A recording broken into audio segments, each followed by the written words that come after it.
Bonjour, monsieur le journaliste.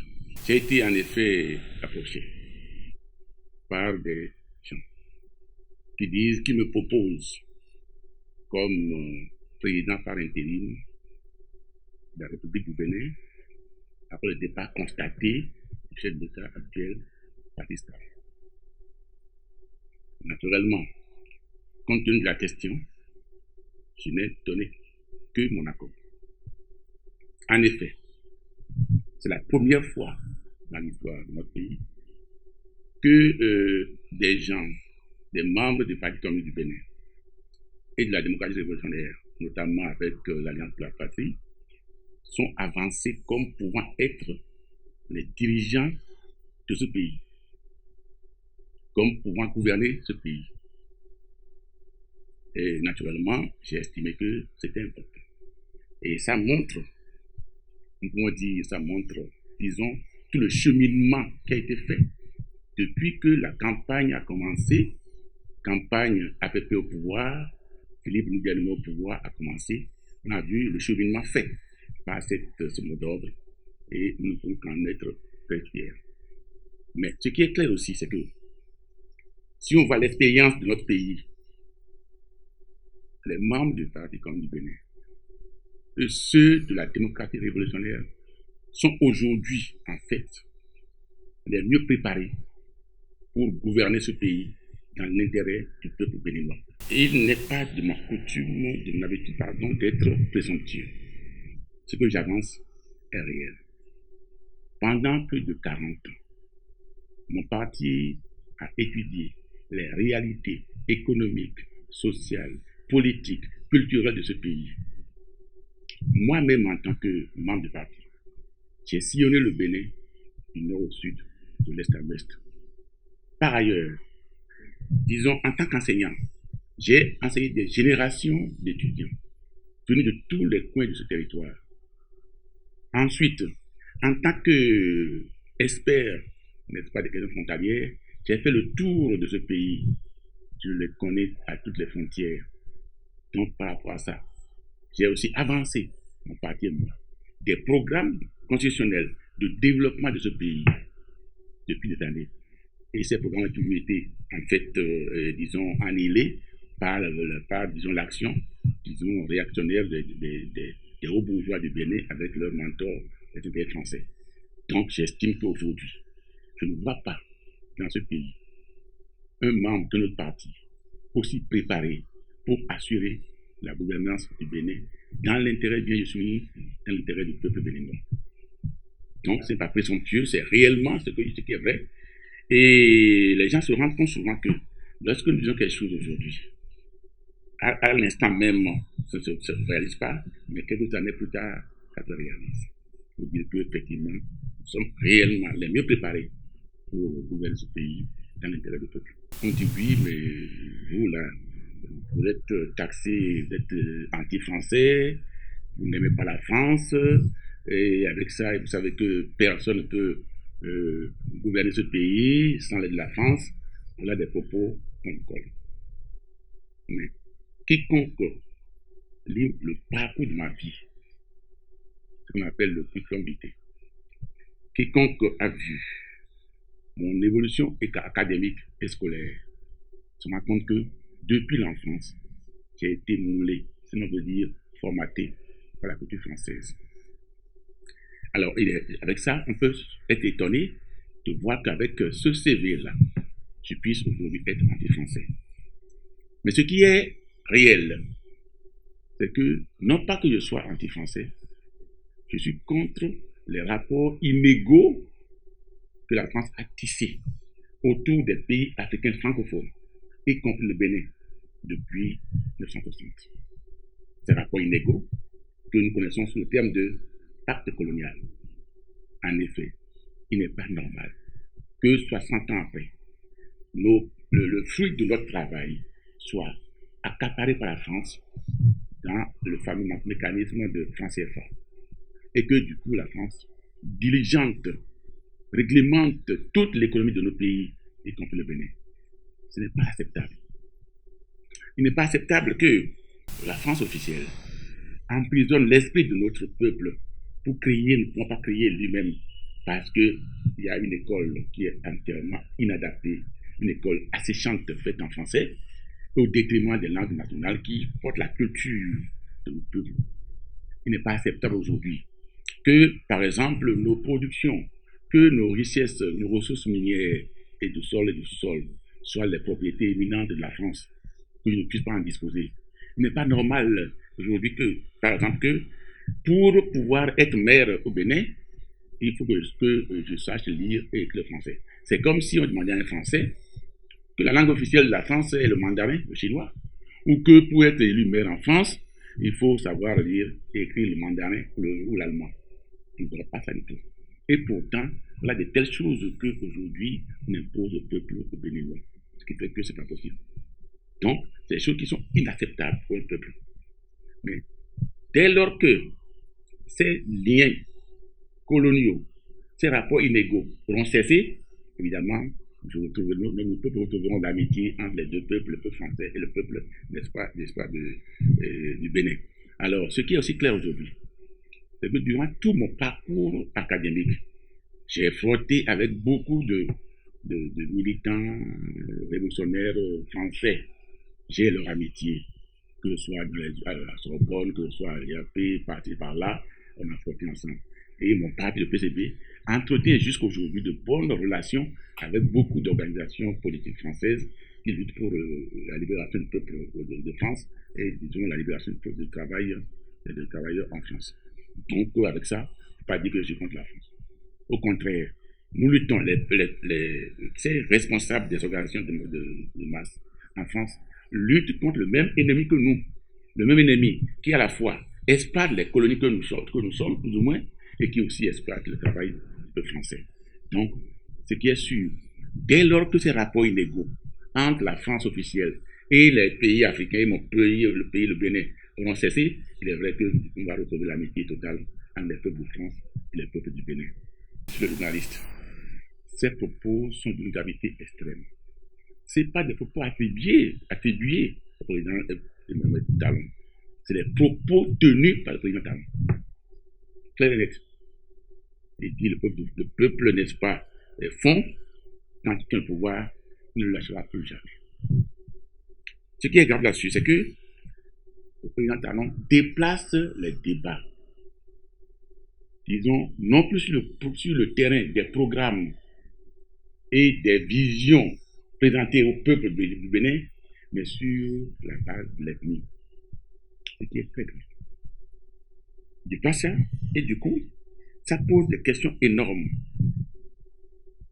Des questions de direction, des questions de gouvernance énormes dans ce pays. Et je les condamne fermement, je dis bien, en tant que premier secrétaire du parti comme du Bénin, et surtout en tant que président de l'Alliance pour la patrie, je condamne fermement ces propos. Parce que ces propos sont d'une gravité et pour ces raisons-ci. La première raison, je disais tout à l'heure que ça dépasse le débat désormais au Bénin, non plus sur le terrain de programme, mais sur le terrain de l'ethnie.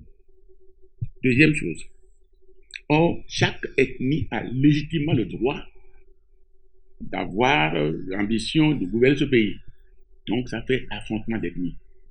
Deuxième problème, et ce disant, le président Talon veut assimiler ses intérêts à lui, personne, et ses intérêts de clan avec les intérêts du peuple fond, ce qui est extrêmement grave. Il y a une grande différence entre les intérêts du parti Talon, d'abord homme d'affaires, aujourd'hui chef de l'État, qui exploite le peuple avec des multiples taxes, c'est ce qu'on veut, et le peuple fond, qui vit et souffre de la politique, n'est-ce pas, de parti Talon. Car en effet, et les liquidations des entreprises publiques qui ont donné lieu à des licenciements massifs, les travailleurs, les gens, les fonds, sont aussi victimes de ces politiques-là. Par exemple, le 1er mai 2019, ayant été assassinés, mais Mme Mamoussou, je ne sais pas, est-ce qu'elle est étrangère au peuple fond? Ensuite, lorsqu'il y a plein de choses qui se passent, comme les radiations des fonctionnaires, là-dedans, il y a naturellement des fonds. C'est pour dire que tous les peuples sont victimes de la politique agressive, expansionniste, disons autocratique et pilleuse du pouvoir de la rupture. Et à ce niveau-là, pas question de dire quelque chose. Donc il tente d'assimiler sa politique à lui avec la politique, n'est-ce pas, de tout le peuple, disons, de fond. Troisième élément, nous nous rendons compte que généralement, lorsque des dirigeants sont illégitimes, qui sont poursuivis par les peuples, par la colère populaire, leur tentative, c'est d'aller se réfugier dans ce qu'ils appellent des ghettos ethniques, ou alors, n'est-ce pas, disons, des réserves ethniques. On a vu en 2012, lorsque le président Yahi Boni a publiquement dit, bon, étant poursuivi ici, en fait, disons, pourchassé par la clameur populaire, dit, j'ai fait venir les miens, du Bénin profond. Généralement, lorsque les dirigeants sont vomis par les peuples et qu'ils ne trouvent pas d'autres choses, d'autres échappatoires, ils tentent d'aller associer, rameuter leur peuple, le peuple de qui sont ordinaires, pour les sauver, ce qui est grave et dangereux. C'est pourquoi il faut se démarquer de ça. Enfin, il y a un problème qui est très grave. Ceux qui tiennent un tel langage œuvrent à diviser les peuples entre eux. Et quand ils le divisent, c'est ouvrir la voie à des interventions extérieures au peuple. Car, comme on dit chez moi, lorsque un mur n'est pas fendu, un magouillard ne peut pas y entrer. Donc, l'unité, n'est-ce pas, béninoise, qui est cimentée par les 4 grands héros nationaux que nous connaissons, à savoir, n'est-ce pas, Bianzin, Sakayedema, Biogera, Kaba, est en train d'être déchiré par ces propos-là. Et on veut opposer les peuples entre eux, opposer les peuples, n'est-ce pas, descendants de Bianzin, aux peuples descendants donc, de Sakayedema, etc. Nous allons dire non. Et en le faisant, ils ouvrent la voie, n'est-ce pas, aux interventions étrangères, qui, en fait, il faut le dire, depuis que temps, on sent, notamment française, on sent que la volonté, le désir ardent pour les colonialistes français de revenir au Bénin est là. On a vu dernièrement la prise de position, n'est-ce pas, du directeur général de service de renseignement français. Bon, on a vu tout ce qu'ils font. Il est clair qu'aujourd'hui, leur but à eux, c'est de reconstituer comme une situation posée en Côte d'Ivoire, où le Bénin a été, où la Côte d'Ivoire a été divisée en deux, en nord-sud. Donc, ça là, c'est un propos qui sont très graves. Et nous devons combattre ça fermement. Et nous entendons aussi, des fois, parfois, des gens, d'autres propos, des gens du Nord aussi. On entend, n'est-ce pas, en coulisses, des gens dire oui, pendant 60 ans, le Nord le pouvoir a été au Nord pendant 40 ans, le Bénin a fait le Sud, n'a fait que 20 ans, maintenant c'est le tour du Sud. Donc c'est ça, ce propos-là que vient d'officialiser le chef d'État par l'État, ce qui est très grave. De l'autre côté, au Nord, on entend les gens dire oui, bon, vraiment, nous, on veut faire scission, diviser le pays, le Bénin en deux, en Nord-Sud. C'est des propos très graves.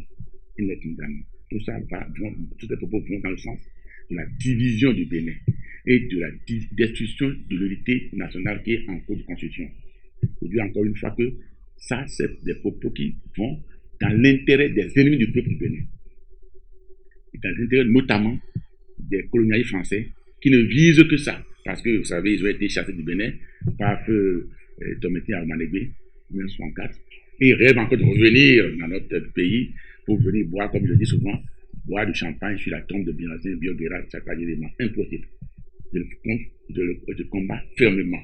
Et tous les partis doivent combattre fermement sous langage divisionniste, qu'ils soient du Nord ou du Sud. Il faut combattre fermement ces langages-là, car ça détruit tout. Ça aliène les amitiés, les fraternités, ça cause des morts inutiles pour les intérêts qui ne sont pas ceux du peuple. C'est pourquoi je lance un appel au peuple, quel qu'il soit, originaire du Nord comme du Sud, pour s'opposer à cette déclaration qui risque d'entraîner le pays à la dérive. Nous sommes à quelques heures de la fin de la campagne électorale, d'ailleurs que je suis en train de faire actuellement, n'est-ce pas? Et puisque nous avons des meetings passés par là, à travers l'intérieur du pays. bientôt, n'est-ce pas, nous allons, disons, clore ce chapitre. Et les gens doivent être en train d'attendre de ma part des mots d'ordre, des instructions pour comment se comporter dans 2 jours, savoir le 11 avril 2021. Eh bien, dans l'adresse que j'avais faite au peuple, disons le 25 mars 2021, il disait que tout ce qui se passe là, toute la campagne, préparation, tout ça là, était étranger au peuple.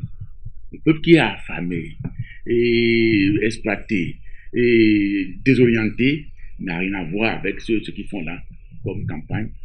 À partir du 6-7, on a vu que le peuple s'est engagé dans toutes les parties du Bénin ici, que ce soit du nord ou du sud au sud, que ce soit dans tous les coins, y compris le sud, même s'il y a des élections inégales, le peuple s'est engagé résolument à dégager Patrice Talon.